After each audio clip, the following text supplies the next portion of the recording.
Hello busy બી, કેમ છો? Busy એટલે બહુ જ કામમાં રોકાયેલા, વ્યસ્ત, વેરી બિઝી. એકબીજાને આપણે વારી ઘડીએ કે છે, યાર શું છે, બહુ બિઝી થઈ ગયો છું. હા યાર, હમણાં બહુ બિઝી છું. બિઝી રહેવું એટલે જોડાયેલા રહેવું, વ્યસ્ત રહેવું. બી એટલે મધમાખી. બસ એને કોઈ ચિંતા નથી.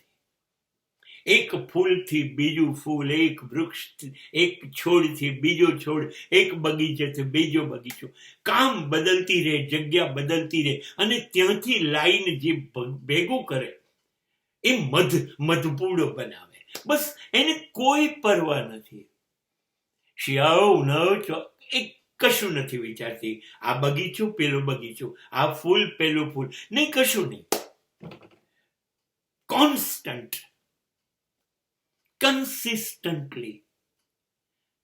Bee, madhumaki, will be busy forever. એની એ જ ઘટના તમે કીડીઓમાં જોશો.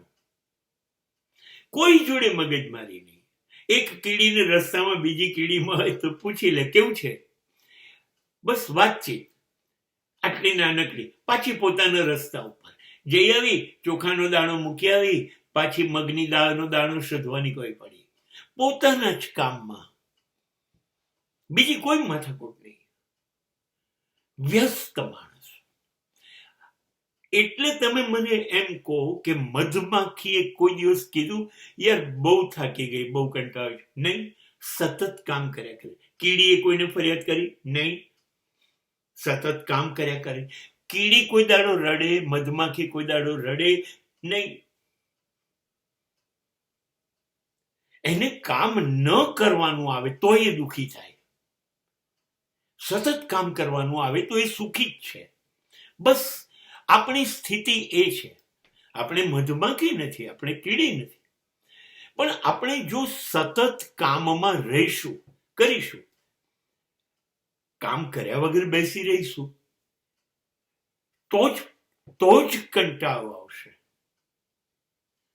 તો જ આપણી જિંદગીની મજા ઉડી જશે. પણ જો તમે એમાં રોકાયેલા રહેશો તો તમારું આનંદ, તમારું સુખ એ કામમાં રહે સતત.